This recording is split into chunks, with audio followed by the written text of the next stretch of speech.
If you ever humiliate me like that again, you would receive the biggest punishment of your life. If you ever humiliate me like that again. His knuckles are white against the silver surface. The fist pressing into the serving platter is covered in scars I've studied from the shadows. Jagged lines that map out the White Wolf legacy. Marks that brand him as something far more unstable than the wealthy heir I was hired to watch. I will forget that you are a woman, and I will remember that I am a monster. I shouldn't be standing this tall in the center of the library. Not while the room is burning with his rage. Not in a maid's uniform that felt like a perfect disguise this morning, but feels like a target now. The gray dress, the white collar. It's all a lie. Everything is a lie. The fireplace roars, casting long, dancing shadows that turn Hak-Kun's face into a mask of pure fury. I stepped between him and his men because I saw a weakness. A tantrum that would cost him his crown. I thought I was teaching him discipline. I thought I was saving him from himself. I was saving him, but he doesn't see it that way. Stop scrolling for a second. If you're vibing with this energy, drop a fire in the comments. Let me see who's actually ready for the takedown. His eyes shift and I don't flinch. Not because I think he'll strike again, but because of what I just exposed. My combat stance. The stance of a ghost assassin. The reflex that stopped a bone-shattering punch with a piece of dining ware. The move that was supposed to remain buried under layers of submissiveness. You think I believe you're just here to dust shelves? His voice is low, dangerous, and for the first time, controlled. If you want to see how she breaks the monster to build a king, hit that like button and share this with your main duo. What would you do if you were her? Run or fight? Tell me in the comments. I'm reading them all. The ringing sound of the silver platter seemed to hang in the air long after the impact. A sharp, dissonant note that silenced the crackling of the fireplace and the heavy breathing of the men in the room. Quindara Fagan didn't lower the makeshift shield. She held it steady, her eyes locked onto Hak-Kun's. The dent in the center of the polished metal was the exact size of his knuckles, a testament to the bone-shattering force he had just unleashed. Hak-Kun stared at the dent, then at his own hand, and finally at the woman in the gray uniform who hadn't flinched. His chest heaved, sweat making his dress shirt cling to the dense muscle beneath. The intricate tattoos peeking out from his cuffs, dragons and geometric nightmares, seemed to writhe with the tension in his veins. He was waiting for the fear. He lived on it. It was the currency of his existence within the White Wolf Syndicate. But the woman standing before him, a black American ghost in a house full of Korean wolves, offered him none. Who are you? Hak-Kun's voice was a low growl, the sound of a predator confused by its prey. He stepped back, wiping a smear of blood from his split knuckle onto his expensive slacks. Quindara lowered the platter slowly, setting it on the mahogany desk with a deliberate, soft click. I am the housekeeping staff, sir. You missed a spot on the mantelpiece, and I was attending to it when you decided to dismantle your subordinates. Don't lie to me. He lunged forward, grabbing her by the collar of her uniform. It was a move designed to intimidate, to tower over her with his height and the sheer violence radiating off him. Maids don't block strikes from me. Maids scream. Maids run. Quindara didn't pull away. She didn't even blink. She simply tilted her chin up, her expression one of utter boredom. And leaders don't thrash about like toddlers denied a sweet, she said, her voice cool and devoid of accent, the perfect neutral tone of a servant. You telegraph your movements. You put too much weight on your front foot. If I were an assassin instead of a maid, you would be bleeding out on this Persian rug before you realized your mistake. The silence in the room deepened. The three guards standing by the door, men who usually participated in Hak-Kun's brutality, exchanged nervous glances. No one spoke to the monster like that. Not if they wanted to keep their tongue. Hak-Kun released her as if burned, stepping back to look at her with a mixture of fury and genuine bewilderment. The rage was still there, a simmering heat behind his eyes, but the confusion had stalled it. You critique me? He laughed, a harsh, jagged sound. You think because you got lucky with a serving tray you can lecture me? It wasn't luck, Quindara said, smoothing the collar of her dress. It was physics and discipline. Two things you seem to lack entirely. She walked around him, picking up a fallen book from the floor, a rare first edition he had swept off the desk in his earlier fit. She dusted it off and placed it precisely back on the corner of the desk. The casual domesticity of the action against the backdrop of his violence was the ultimate insult. It stripped him of his power. It reduced his terrifying outburst to a messy inconvenience she had to tidy up. "You are a broken weapon, Hak-Kun," she said, not looking at him, her attention ostensibly on the alignment of the book.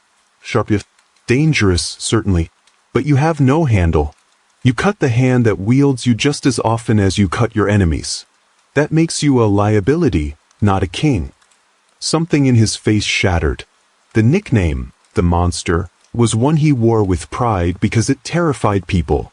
But liability? That was the word his father had used. That was the word the elders whispered when they thought he couldn't hear. "Get out," he whispered, his hands trembling. The tremors weren't fear. They were the adrenaline of a man who wanted to kill but found himself paralyzed by a truth he wasn't ready to hear. "You're fired. Get out of my house. Get off my estate before I tear you apart." Quindara turned to face him, her hands clasped politely in front of her apron. "As you wish, sir. Shall I pack my things immediately, or would you prefer I finish polishing the silver you tried to destroy?" "Now!" he roared, grabbing a crystal decanter and hurling it at the wall. It shattered inches from her head, showering her with glass and amber liquid. She didn't flinch. She just sighed, a small, disappointed sound, as if he were a dog that had soiled the carpet again. "Very well." She turned to leave, her mind already calculating the extraction. The mission was blown. She had pushed too hard too fast. She had underestimated his ego. Neutralizing the White Wolf Syndicate would have to be done from the outside now, which was messier, louder, and far more dangerous.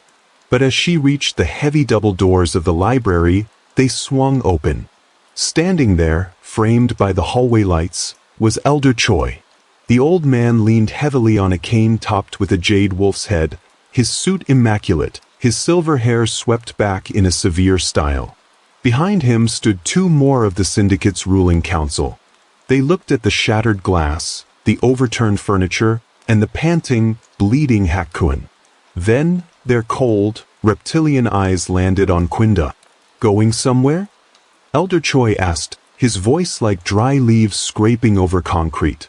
"The master has dismissed me," Quindara said, bowing her head in false deference. "I was just leaving." "I told her to get out," Hak-Kun snarled, stalking toward them. "She's insolent. She forgets her place." Elder Choi looked from the dented silver platter on the desk to Quindara's calm demeanor. A slow, cruel smile spread across his wrinkled face. He didn't know who she was, not really. He saw a foreign woman, a servant, someone beneath notice. But he also saw something else, a trigger. Dismissed. Choi tutade, stepping into the room and ignoring Hak-Kun's rage entirely. "I don't think so. Good help is so hard to find these days, especially help that can endure our Hak-Kun's spirited moods." "She stays," Choi declared, tapping his cane on the floor. "I said she goes." Hak-Kun shouted, stepping into the elder's space. The guards behind Choi tensed, hands drifting to their jackets, but Choi didn't flinch. He looked up at Hak-Kun with eyes devoid of affection. "You are a child, Hak-Kun," Choi said softly, the words cutting deeper than any knife. "A tantrum-throwing child who breaks his toys. If you cannot handle a single maid, how do you expect to handle the territories? How do you expect to lead the White Wolf?" Choi turned his gaze back to Quindara. He saw her as a tool, a way to humiliate Hak-Kun further. If the monster couldn't even command his own housekeeping staff, his authority would crumble. The elders wanted him unstable. They wanted him looking weak and erratic so they could justify stepping in and taking total control. A defiant maid was perfect for their plans. She would be a constant irritant, a reminder of his impotence. "You will remain," Choi ordered Quindara. "In fact, you are promoted. You will not just clean the library. You will attend to Hak-Kun personally. Ensure his quarters are kept pristine. Ensure he is presentable for the upcoming negotiations." "I will kill her," Hak-Kun hissed, his voice vibrating with impotence. "Then you will be cleaning your own blood off the floor," Choi snapped, his patience evaporating. "She stays. That is the decision of the council. Touch her, and we will reconsider your position as the acting head of this family. Do you understand?" Hak-Kun vibrated with suppressed violence. He looked at the elders, the men who had watched his father torture him, the men who now held his leash. Then he looked at Quindara. He expected to see triumph in her eyes. He expected a smirk. Instead, he saw nothing. Just that terrifying, abyssal calm. "Understood," Hak-Kun choked out, the word tasting like ash. He turned his back on them, walking to the window to stare out at the grounds, his reflection in the glass a portrait of a man trapping a scream in his throat. "Excellent," Choi said. He offered Quindara a dismissive nod. "Get back to work, girl. And try not to break any more crystal. It's expensive." The elders left, the heavy doors closing with a thud that felt like the ceiling of a tomb. Quindara stood alone in the room with the monster. The dynamic had shifted violently. Minutes ago, she was a liability. Now, she was a fixture, mandated by the very men she had come to destroy. They thought they were punishing Hak-Kun. They thought they were planting a thorn in his side to make him bleed. They didn't realize they had just locked the wolf in the henhouse. Quindara looked at Hak-Kun's back. She saw the tension in his shoulders, the way his hand gripped the window frame until the wood groaned. She saw the monster they had built, but for the first time, she saw the cracks in the foundation. "You missed a spot," she said softly. Hak-Kun didn't turn around. But he didn't attack. He just stood there, breathing, realizing that for the first time in his life, he wasn't the most dangerous thing in the room. The sun had barely breached the horizon when Quindara entered the master suite. The air inside smelled of stale scotch, expensive cologne, and the metallic tang of dried blood from Hak-Kun's split knuckles. The room was a disaster, silk sheets tangled on the floor, a shattered lamp in the corner, and the man himself sprawled across the king-sized mattress, arm thrown over his eyes to block out a day he clearly didn't want to face. Quindara didn't tiptoe. She walked to the floor-to-ceiling windows and ripped the heavy velvet curtains open. Light flooded the room, harsh and unforgiving. Hak-Kun groaned, a sound that started as a rumble in his chest and ended in a snarl. He sat up, the movement jerky and aggressive, his hair wild and his eyes bloodshot. The tattoos on his chest, the ink dragons that marked him as the White Wolf's property, seemed to coil as his muscles tensed. "Close them," he rasped, his voice thick with sleep and fury. "No." Quindara stood at the foot of the bed, her hands clasped behind her back. She was back in the gray uniform, but she wore it like body armor. "Your schedule has changed, sir. The elders want you presentable. I want you functional. We have work to do." Hak-Kun stared at her, the events of the previous night crashing back into his memory. The library, the silver platter, the humiliation, the look in Elder Choi's eyes. He threw the covers off, revealing he was sleeping in his dress slacks from the night before. He stood, towering over her, letting the monster surface. It was a defense mechanism she recognized immediately, intimidation to mask insecurity. "You don't tell me what to do," he stepped closer, invading her personal space. "You clean. You serve. You disappear." Quindara didn't back down. Instead, she walked past him to the sidebar where a crystal decanter of 30-year-old whiskey sat. She uncorked it. "What are you doing?" Hak-Kun asked, his eyes narrowing. She tipped the bottle upside down. The amber liquid glugged onto the expensive carpet, soaking into the fibers, the aroma filling the room. Hak-Kun lunged, grabbing her wrist, his grip crushing. That cost more than your life, he hissed. It's poison, she said calmly, looking at his hand on her wrist, then up to his eyes. You drink to drown the noise in your head. You break things to feel powerful. You scream to keep people away. It's boring, Hak-Kun. And it's messy. She twisted her wrist, a subtle, calculated rotation against the weak point of his thumb. His grip broke instantly. Before he could react, she stepped into his guard and shoved him backward. It wasn't a hard shove, but it was perfectly timed with his footing. The terrifying white wolf stumbled, catching himself on the edge of the bed to avoid falling. Get dressed, she ordered, walking to the door. 10 minutes. If you're late, you don't eat. I don't take orders from the help, he roared, picking up a heavy glass ashtray. Then starve, she said without turning around.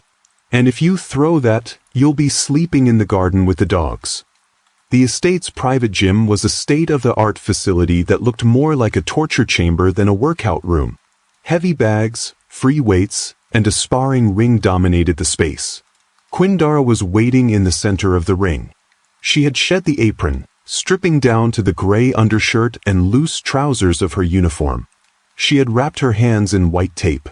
Hak-Kun entered 12 minutes later. He was shirtless, barefoot, and seething. He looked like a creature designed for violence, broad shoulders, scarred skin, and a kinetic energy that felt like a bomb ticking down. You want to play games?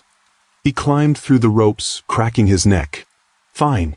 Let's see if your physics work when I'm not holding back. I was hoping you wouldn't, Quindara said. She raised her hands.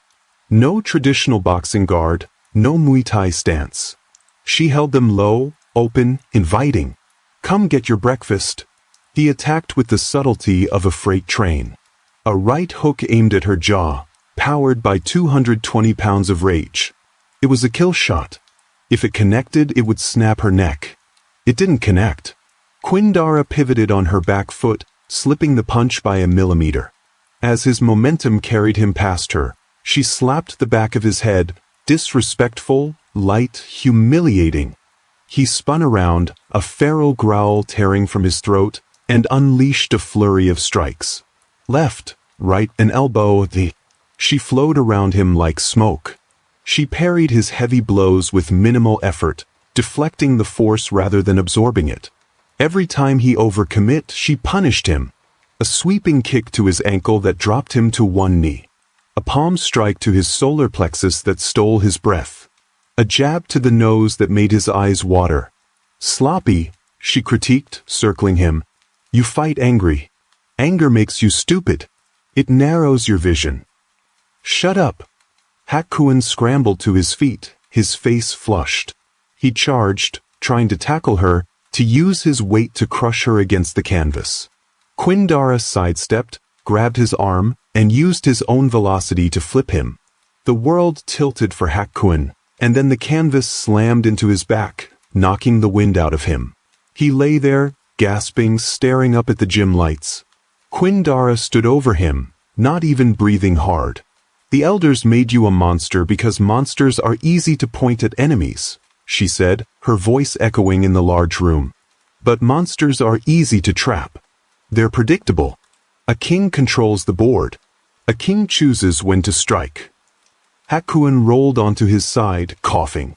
The physical pain was distant. The shock was immediate. He had trained in Muay Thai, Krav Maga, and street fighting since he was a boy. He had killed men with his bare hands. And this woman, this maid, was handling him like a child. Who taught you? He wheezed, sitting up. Life, she said shortly. Get up. We aren't done. I'm done, he spat, wiping blood from his lip. I fire you. I kill you. I don't care what Choi says. You can't kill me, Quindara said simply. And you won't fire me. Because for the first time in your miserable life, someone is telling you the truth. You're weak, Hak-Kun. You're a terrified little boy hiding behind scary tattoos and a loud voice. You want to be the man your father wanted? Or do you want to be the man who survives? He stared at her. The insults should have made him attack again. But the accuracy of them pinned him to the mat. Again, she commanded. They sparred for 2 hours. By the end, Hak-Kun could barely stand. His ribs ached, his legs were jelly, and his ego had been dismantled, examined, and discarded on the floor. Quindara had systematically shut down every weapon he had, forcing him to think, to slow down, to breathe. "Shower," she said, unwrapping the tape from her hands. "Then come to the kitchen." He didn't argue. He didn't have the energy. When Hak-Kun walked into the kitchen, wearing fresh clothes and limping slightly, the staff scattered. The chefs and servers terrified of his presence. But Quindara was standing at the island, a simple plate of grilled chicken, rice, and vegetables waiting. He sat down, reaching for the fork. Quindara pulled the plate away. "Manners," she said. Hak-Kun looked at her, his eyes dark. "Give me the food. Please." The silence stretched. The old Hak-Kun, the monster, would have flipped the table. He would have broken her hand. But his body remembered the feeling of the canvas slamming into his back. His mind remembered the ease with which she had dismantled him. He realized, with a jolt of cold clarity, that she wasn't starving him to be cruel. She was establishing a hierarchy. She was teaching him that he was not entitled to the world just because he could break it. "Please," he gritted out, the word foreign and heavy on his tongue. She slid the plate back. "You earned it." He ate in silence, ravenous. It wasn't the gourmet meals the chefs usually prepared, drowning in sauces and excess. It was clean fuel. As he ate, he watched her.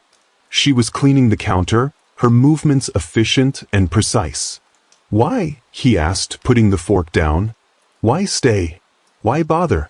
The elders put you here to mock me." "They did," Quindara agreed. She turned, leaning against the counter. "They think I'm a punishment. They think if they keep you humiliated, you'll stay their rabid dog. And you?" "I don't like dogs," she said. "I like wolves. But only when they know how to hunt." She walked over to him, placing a glass of water on the table. "No whiskey. No wine. Just water. Your room is clean. Your alcohol is gone. Your schedule is cleared for the rest of the day," she said. "You're going to sleep. Real sleep. Not passing out drunk. And if I refuse? Then we go back to the gym." Hak-Kun looked at his trembling hands. He looked at the woman who had invaded his fortress, beaten him senseless, and was now feeding him.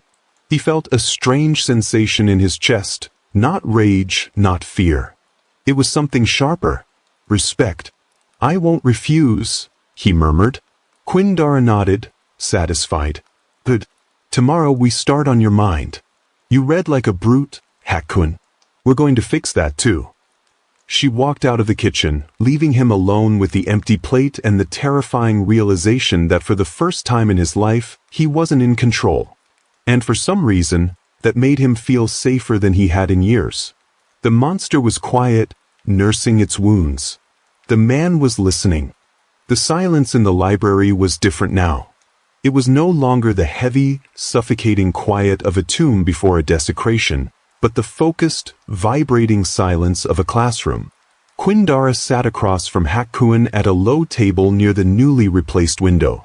Between them lay a beduck board, the grid covered in a chaotic spread of black and white stones. For 3 days they had trained his body. Today she was dissecting his mind. "You're losing," Quindara stated, her voice devoid of mockery. She placed a white stone with a soft clack, effectively surrounding a cluster of his black pieces. "You play like you fight. Aggressive. Suicidal. You chase the kill and leave your flank exposed." Hak-Kun stared at the board, the muscles in his jaw twitching. The frustration was a palpable heat radiating off him. He reached into the bowl of black stones, his grip tightening until the smooth slate ground together like teeth.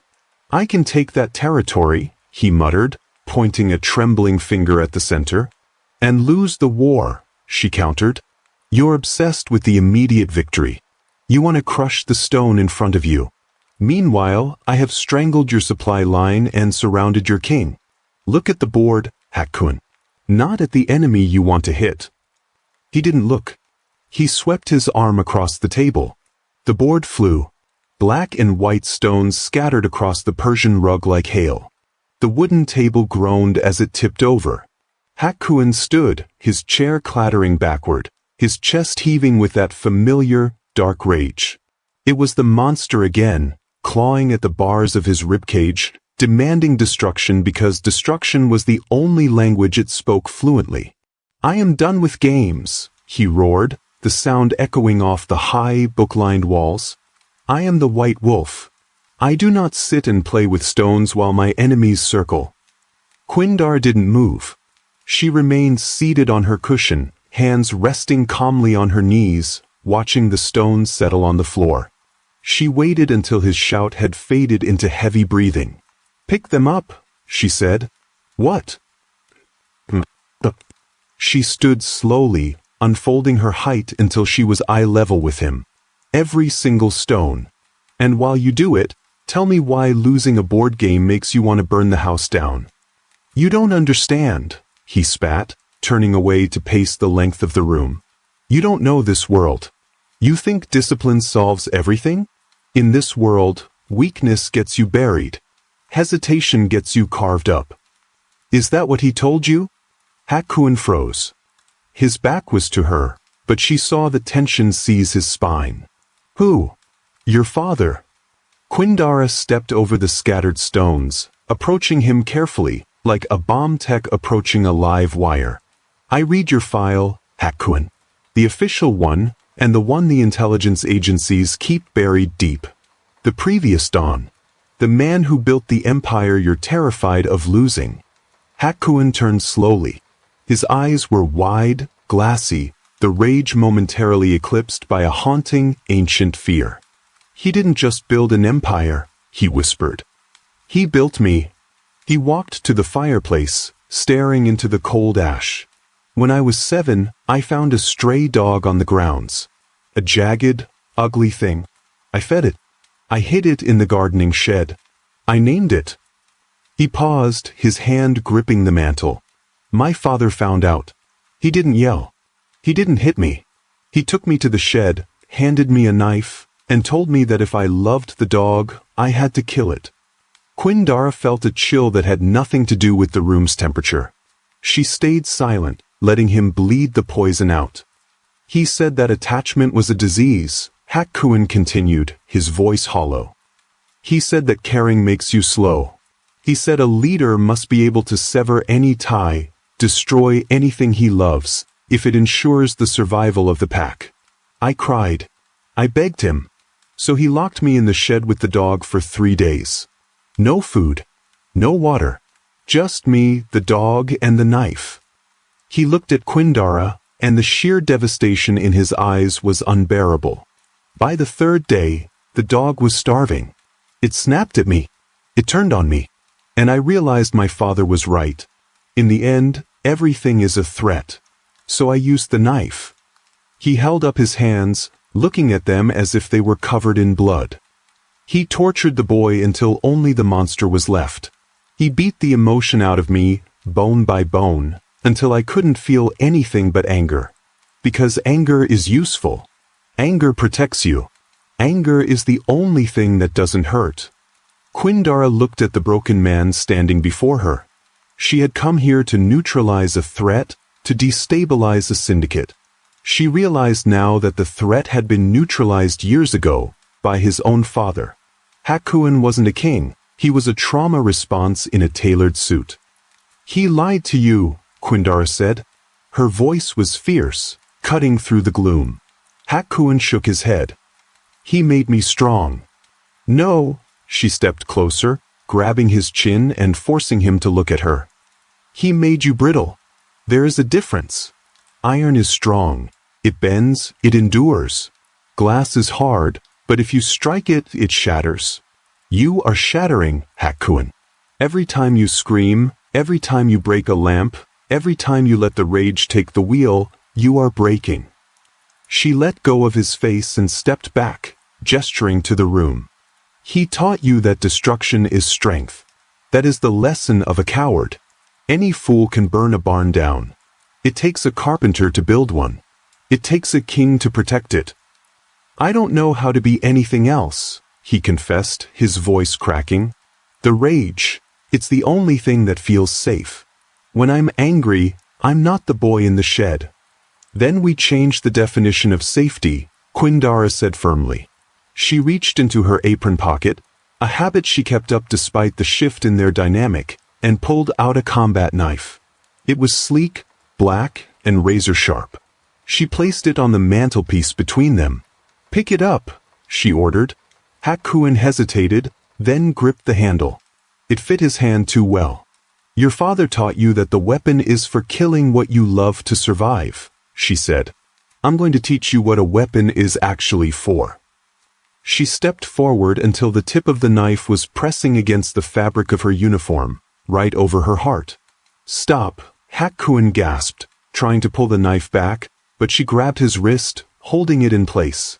"You are angry," she said, her eyes boring into his. "You are frustrated. I humiliated you in the gym. I lectured you on the Baduk board. The monster wants to eliminate the source of the irritation. Do it." Quindara, "Stop this." Panic flared in his eyes. "Push it," she commanded. "Let the rage do the work. It's easy. Just a little pressure. Prove your father right. Prove that you are nothing but a killer." His hand trembled violently. The blade quivered against her chest. He could feel her heartbeat through the steel.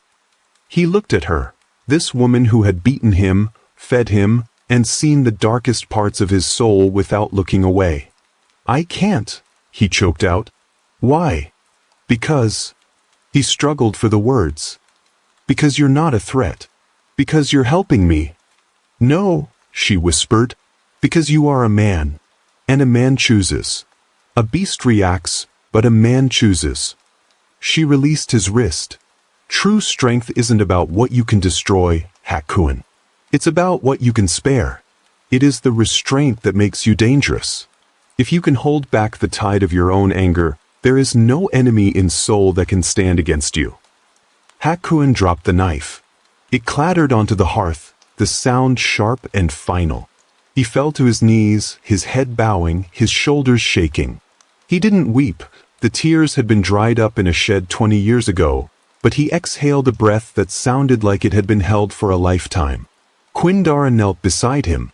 She didn't hug him. He wasn't ready for softness. Instead, she placed a hand on his shoulder, a steady, grounding weight. "The monster protected the boy," she said quietly. "It did its job. But the boy is gone now. And the monster is tired. It's time to let the man take over." They stayed there for a long time, the silence finally comfortable. "Pick up the stones," she said eventually, standing up and brushing off her knees. Hak-Kun looked up. His face was weary, stripped of the bravado, but his eyes were clear. For the first time, the red haze was gone. "All of them?" he asked, a ghost of a wry smile touching his lips. "All of them," she said, walking back to the table and setting it upright. "And then we play again. And this time, you're going to win. Not because you want to destroy me, but because you're going to think 3 moves ahead." He began to gather the black and white pieces, the click of the stones on the wood sounding like the ticking of a clock, counting down the minutes until the king would rise. Quindara watched him, her tactical mind already shifting gears. She had secured the asset. She had stabilized the core. Now, she had to prepare him for the fire that was coming. Because the elders wouldn't wait forever, and a wolf that refused to bite was a wolf they would put down. But they didn't know he was no longer just a wolf. He was becoming something they had forgotten to fear. A human being with a purpose. The suit was navy blue, tailored to a millimeter of his life, hiding the ink dragons beneath layers of Italian wool. Quindara stood behind him in the foyer of the estate, adjusting his collar. She wasn't wearing the maid's uniform today. She was dressed in a sharp, black pantsuit, indistinguishable from the other security detail, save for the fact that she was the only one standing inside Hak-Kun's personal space. "You feel tight," she murmured, smoothing the fabric over his shoulders. "Relax the trapezius. If you walk in there tense, they'll smell blood." Hak-Kun exhaled, a long, controlled breath through his nose. I'm not tense. I'm focused. Good. She stepped around to face him, her dark eyes searching his. Remember the board. Don't look at the stone they dangle in front of you. Look at the territory. And if they insult me? They will, she said simply. That is their strategy. They want the monster. They want you to flip the table so they can shoot you in self-defense and carve up your territory before dinner. Disappoint them. The meeting was held at the Gilded Lotus, a neutral tea house in the Gangnam district that operated under the strict laws of the underworld. No weapons visible, no blood on the tatami mats. The air inside was thick with incense and the unspoken threat of violence. Hak-Kun entered first. Elder Choi and 2 other council members followed, flanking him like jailers rather than advisors. They expected a disaster. In fact, Quindara knew they were banking on it. They had likely leaked information to the rival faction to ensure the provocation was specific and cutting. Quindara took her position against the back wall, merging with the shadows. She scanned the room. The opposition was the Busan Iron Syndicate, led by Jang Ho, a man with gold teeth and a reputation for being loud, messy, and brutally effective. He sat at the low table surrounded by 4 bodyguards who looked more like street thugs than soldiers. Ah, the White Wolf, Jang Ho boomed, not bothering to stand. He leaned back, spreading his legs in a display of arrogant dominance. Or should I say the white puppy? I hear Elder Choi holds the leash tightly these days. Elder Choi stiffened, but said nothing, his eyes sliding to Hak-Kun, waiting for the explosion. The old Hak-Kun would have crossed the room in 2 strides and torn Jang Ho's throat out with his teeth. Hak-Kun didn't move. He didn't even blink. He calmly removed his shoes at the entryway, aligning them perfectly parallel to the frame, a domestic habit ingrained over the last week of discipline, and walked to the table. He sat down with a fluid grace that was terrifyingly silent. Jang Ho, Hak-Kun said, his voice level. The sea air in Busan must be making you deaf. I hear no leash. Jang Ho laughed, a wet, grating sound. He poured tea into his own cup, deliberately ignoring Hak-Kun's. I hear stories, Hak-Kun. I hear you broke down. I hear you cry in your library. I hear your father beat the man out of you and left only a scared little boy who needs his elders to wipe his ass. The insult hung in the air, heavy and toxic. The bodyguards tensed. Elder Choi's hand twitched on his cane, a micro-expression of anticipation crossing his face. Here it comes, the room seemed to scream. Here comes the monster. Hak-Kun felt the heat rise in his chest. The familiar red haze clawed at the back of his eyes. The voice of his father whispered, "Kill him. Show him. Burn it all." He lifted his eyes, not to Jang Ho, but past him, to the shadow against the wall. Quindara met his gaze. Her face was a mask of stone, but her eyes were an anchor. Choose, she had told him. A beast reacts. The king chooses. She gave a microscopic nod. Hak-Kun looked back at Jang Ho. The heat in his chest cooled, replaced by the icy clarity of the Baduk board. He saw the trap. He saw the exposed flank. You talk a lot about my father, Hak-Kun said softly, reaching for the teapot Jang Ho had hogged. He poured a cup for himself, the stream of liquid steady, not a single drop spilled. He was a difficult man. He taught me that noise is usually compensation for a lack of substance. Jang Ho's smile faltered. You calling me empty boy? I'm calling you loud. Hak-Kun took a sip of the tea. We are here to discuss the shipping routes in Incheon. The split is currently 60-40 in my favor. I am willing to adjust it to 55, provided you keep your men out of the Neon District. I take what I want. Jang Ho slammed his fist onto the table, rattling the cups. I don't negotiate with broken toys. I want 70-30, or I start taking your distribution centers tonight. What are you going to do? Bark at me? Jang Ho reached into his jacket. It was a violation of the neutral ground rules, but he clearly didn't respect Hak-Kun enough to care. He pulled out a heavy, gold-plated lighter and a cigar, but the motion was aggressive, his hand dipping too close to the shoulder holster visible beneath his jacket. "You are weak," Jang Ho sneered, bringing the cigar to his mouth. "Your father knew it. Choi knows it. Look at you, sitting there drinking tea like a woman while I spit in your face." Jang Ho leaned forward, blowing smoke directly into Hak-Kun's eyes. "Do something, monster." Hak-Kun set the teacup down. "Click. You mistake restraint for weakness," Hak-Kun whispered. In one motion, faster than thought, Hak-Kun moved. He didn't flip the table. He didn't scream. He reached across the low surface with his left hand, grabbing Jang Ho's right hand, the one holding the lit cigar. With surgical precision, Hak-Kun twisted the wrist, forcing the palm open, and slammed it flat against the table. Before Jang Ho could shout, Hak-Kun's right hand snatched a metal chopstick from the setting. It wasn't a frantic stab. It was a single, devastating drive. The metal chopstick pierced the webbing between Jang Ho's thumb and index finger, burying itself deep into the wood of the table. Jang Ho gasped, his eyes bulging. He wasn't dead. He wasn't permanently maimed. He was pinned, trapped like an insect. Hak-Kun didn't let go. He kept his hand flat on Jang Ho's forearm, holding him in place. The violence was so sudden, so incredibly precise, that Jang Ho's bodyguards didn't even have time to draw their weapons. "Sit," Hak-Kun commanded. The volume of his voice hadn't raised a decibel.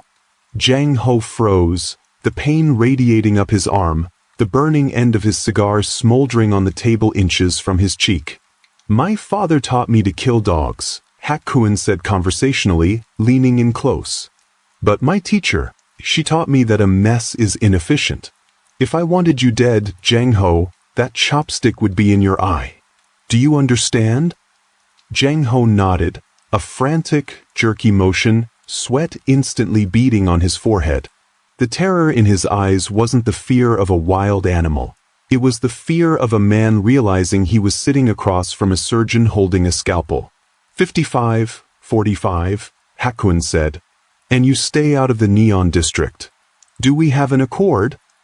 "Yes," Jang Ho wheezed. "This accord. Good." Hak-Kun released him. He sat back, picked up his napkin, and wiped a speck of cigar ash from his cuff. "You may keep the chopstick. Consider it a reminder of my generosity." Hak-Kun stood up. He buttoned his jacket. He looked at Elder Choi. The elder was pale. His mouth hung slightly open, his cane trembling in his grip. He had come here to watch Hak-Kun self-destruct. He had come to watch the monster ravage the room so he could step in as the savior. Instead, he had witnessed something far more dangerous. He had witnessed competence. Hak-Kun walked past the elders, pausing only for a second. "Choi-nim," he said, using the honorific with a tone that bordered on mockery. "Close your mouth. It's undignified." Hak-Kun walked out of the tea room, his stride long and steady. Quindara peeled herself off the wall, falling into step behind him. As they exited the Gilded Lotus and stepped into the cool soul night, the tension in the air snapped. Hak-Kun walked to the waiting limousine, but he didn't get in immediately. He turned to Quindara. His hands, hidden in his pockets, were shaking slightly, not from rage, but from the adrenaline of restraint. "Did I pass?" he asked, his voice low. Elder Choi sat in the dim light of his private office, the glow of his monitor illuminating the deep lines of worry etched into his face. The report on his desk was thick, the result of 3 days of frantic digging by the syndicate's best information brokers. He had watched Hak-Kun at the tea house, watched him dismantle a rival with a chopstick and a terrifyingly calm demeanor, and he had felt a cold knot of dread form in his stomach. The white wolf was supposed to be a rabid dog they could point and shoot. A thinking wolf, a disciplined wolf, was a threat to the council's existence. And the source of this transformation was the maid. He flipped the dossier open. Quindara Fagan. Not a domestic worker from Chicago. Ex-Special Forces. Private military contractor. A ghost who had destabilized regimes in 3 countries. The photos were grainy, showing her in fatigues, holding a sniper rifle, standing over bodies that looked suspiciously like the kind of men Hak-Kun employed. "Perfect," Choi whispered, a smile touching his thin lips. He didn't need to kill her himself. He just needed to turn the weapon back against its handler. Hak-Kun was in the library, practicing calligraphy, Quindara's latest exercise in patience, when the elders entered. He didn't look up as the ink brush glided over the rice paper, forming the character for trust. "She is not who you think she is," Choi announced, tossing the dossier onto the drying ink. Hak-Kun paused. He set the brush down on its rest. "We have discussed interrupting me, Choi." "Look at it," Choi commanded, his voice trembling with feigned concern. "We vetted your staff again. We found discrepancies." Hak-Kun picked up the folder. The first photo showed Quindara in tactical gear. The second showed a wire transfer from a shell company known for hiring mercenaries to eliminate high-value targets. The third was a forged contract with Hak-Kun's name on the hit list. It was a fabrication, a masterpiece of lies mixed with just enough truth about her violent past to make it lethal. "She is an assassin, Hak-Kun," another elder hissed. "She didn't stop your punch to teach you. She stopped it to gain your confidence. She is waiting for the right moment to put a bullet in your head and dismantle the syndicate from the inside. She is a contagion." Hak-Kun stared at the image of Quindara holding a rifle. He remembered the knife she had pressed to her own chest. He remembered her voice telling him he was a man, not a monster. Was it all a game? A tactic to lower his guard? The doubt was a seed, and the elders watered it with poison. "She has isolated you," Choi pressed, stepping closer. "She removed your alcohol. She changed your schedule. She made you soft so you wouldn't see the blade coming. She is not building a king, boy. She is fattening a pig for slaughter." Hak-Kun closed the folder. The paper crumpled in his grip. The calm he had cultivated for weeks fractured, and through the cracks, the red light of the monster began to bleed through. "Where is she?" he asked, his voice sounding like grinding stones. "In the West Wing," Choi said, hiding his triumph. "Waiting for her moment." Quindara was folding laundry when the door splintered inward. She didn't flinch, but she turned slowly, her hands already empty and open. Hak-Kun stood in the doorway, but it wasn't the man she had eaten dinner with the night before. It was the creature from the first night. His chest heaved, his eyes were wide and frantic, and in his hand he held a heavy, silenced pistol. "Who paid you?" he roared, storming into the room. He didn't wait for an answer. He pistol-whipped a vase off the dresser, the crash echoing like a gunshot. Was it the Triad? The Russians? "How much was my life worth to you?" "Hak-Kun," Quindara said, her voice steady, though her heart hammered against her ribs. "Put the gun down. You are reacting. You aren't thinking." "I am done thinking." He aimed the weapon at her chest. The barrel didn't waver. "I read the file. I saw the photos. You're a mercenary. A killer. You played me. You made me think that I could be." He choked on the words, the betrayal hurting more than the physical abuse his father had ever inflicted. "You made me feel human just so you could kill me easier." "I am a mercenary," she admitted, not breaking eye contact. "And I was sent here to neutralize the White Wolf." Hak-Kun's finger tightened on the trigger. "Die." "But I canceled the contract." She took a step toward the gun. "The day you dropped the knife in the library. The day you chose to be a man." "Liar." He stepped forward, pressing the barrel against her forehead. "Fight back. I know who you are now. I know what you can do. Disarm me.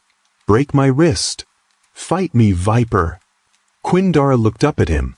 She saw the tears tracking through the sweat on his face. She saw a boy terrified that the only person who had ever believed in him was a mirage. If she fought him, she proved the elders right.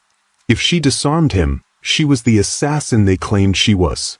She dropped her hands to her sides. She closed her eyes. "No," she whispered. "What?" "I won't fight you," she said softly. "I am your shadow, Hak-Kun. A shadow does not kill the body that casts it. If you believe I am your enemy, if you truly believe I betrayed you, then pull the trigger. I will not defend myself against the king I chose to serve. The silence stretched, agonizing and thick. Hak-Kun stared at her defenseless form. The monster screamed at him to shoot, to end the pain, to destroy the threat. But the man saw a woman surrendering her life to prove a point. An assassin would have killed him 3 times by now. A traitor would be begging. She was doing neither. She was offering him the ultimate control, the choice. His hand shook. The gun lowered, inch by inch, until it hung limp at his side. The rage drained out of him, leaving him hollow and ashamed.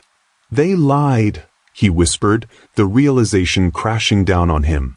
Choi, they showed me a file. They are afraid, Quindara opened her eyes. They saw you becoming something they couldn't control.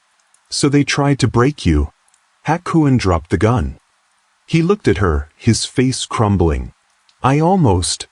But you didn't, she said, stepping over the broken glass to grip his shoulders. You chose. You chose. Suddenly, the estate's alarms began to wail, a high, piercing shriek that signaled a total security breach. The smell of smoke drifted into the room.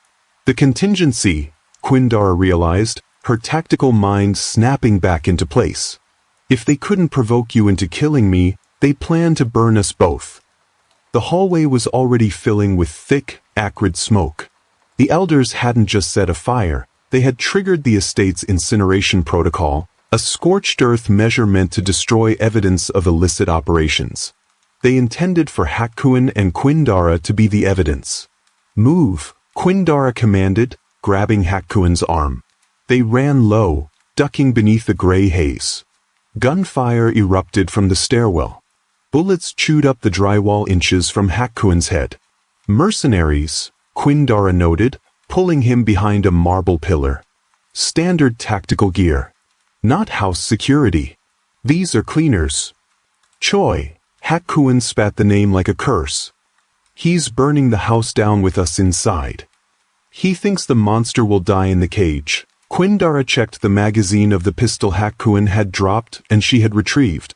We need to get to the east exit. It's the only way out that isn't biologically locked. They moved as a unit. Quindara took point, firing 2 precise shots to drop a mercenary rounding the corner. Hak-Kun grabbed the fallen man's rifle. He didn't spray bullets blindly. He checked his corners. He moved with the economy of motion she had drilled into him. But the fire was moving faster. The heat was blistering, peeling the wallpaper and shattering windows. They were herded, cut off by collapsing beams and walls of flame, forced deeper into the heart of the estate. They're funneling us, Hak-Kun realized, coughing into his sleeve. They want us in the library. It's a kill box, Quindara agreed, wiping soot from her eyes. Irony is a favorite tool of old men.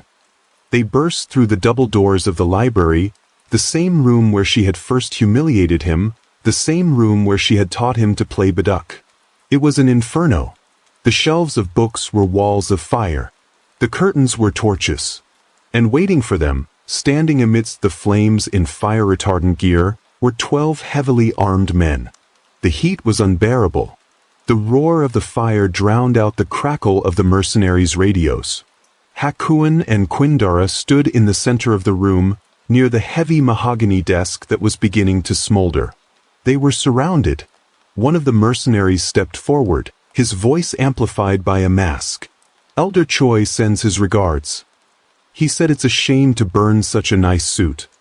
Hak-Kun looked at Quindara. He was sweating, soot-stained, and outnumbered 6-1. But he wasn't shaking. He wasn't screaming. He smiled, and it was a terrifying expression. Not because it was wild, but because it was calm. Do you have a plan? He asked Quindara, his voice barely audible over the fire. Quindara scanned the room. No cover. No exit. Just them, the enemy, and the desk. Her eyes landed on something glinting on the floor, kicked under the desk during the chaos. The silver serving platter. She hooked it with her foot and kicked it up, catching it in her left hand. It was dented from his punch weeks ago, scorched from the heat, but it was solid silver. Heavy. Bulletproof. Physics, she said. She tossed the platter to him. Hak-Kun caught it. The metal rang as his hands slapped against it. He held it up, feeling the weight.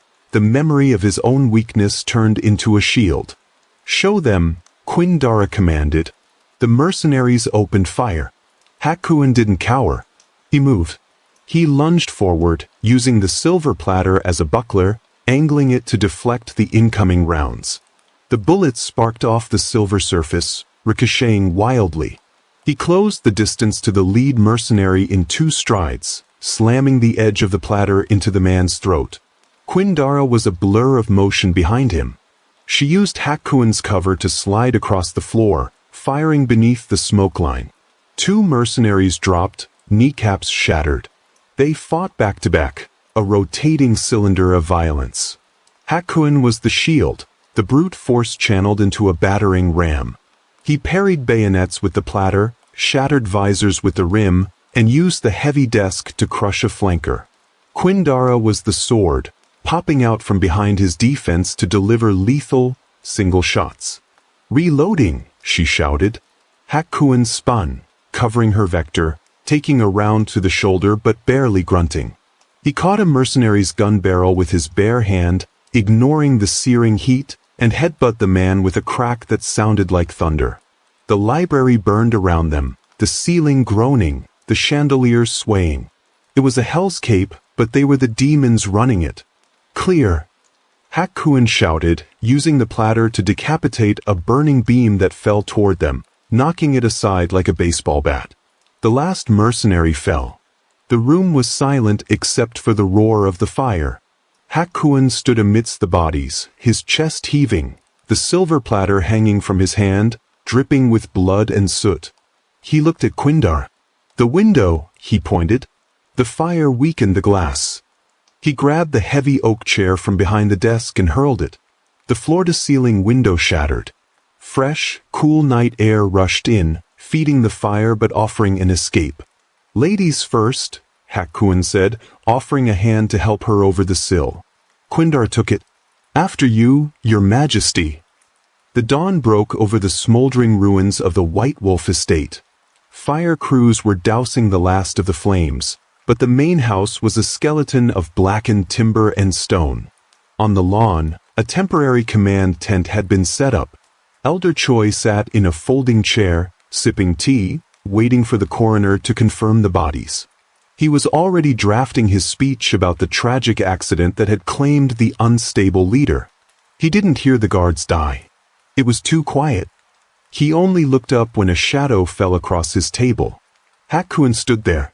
He was burned, bleeding, his suit ruined, the tattoos on his exposed skin covered in ash. But he stood straight. He stood still. Quindara stood 1 step behind him and to the right, her hands clasped, a silent sentinel. Choi dropped his teacup. It shattered on the grass. Ghost, he whimpered. No, Hak-Kun said. His voice was gravel and ice. A king. He didn't scream. He didn't strike the old man. He simply pulled a single chair opposite Choi and sat down. The surviving members of the syndicate, captains, lieutenants, soldiers who had rushed to the scene, formed a circle. They watched, terrified. They waited for the monster to tear the old man apart. You tried to burn down my house, Choi, Hak-Kun said softly. You tried to kill my teacher. You tried to steal my legacy. Hak-Kun, listen, it was a test, Choi stammered, looking for an exit, but finding only the cold eyes of Quindara blocking his path. A test, Hak-Kun nodded slowly. I passed.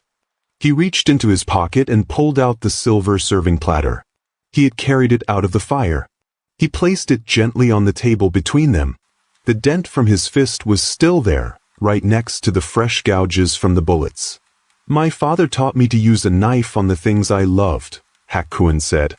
He was wrong. A king does not destroy his own. He removes the rot to save the body. Hak-Kun stood up. He nodded to Quindara. She placed a pistol on the table. I am not a monster, Hak-Kun addressed the gathered syndicate. A monster would torture this man for days. A monster would let his anger rule him. I am Hak-Kun of the White Wolf, and I am issuing a sentence. He picked up the gun. He didn't hesitate. He didn't blink. But Elder Choi slumped forward onto the table. It was clean. It was instant. It was justice, not revenge. Hak-Kun holstered the weapon and looked at the circle of men. The old ways burned with that house.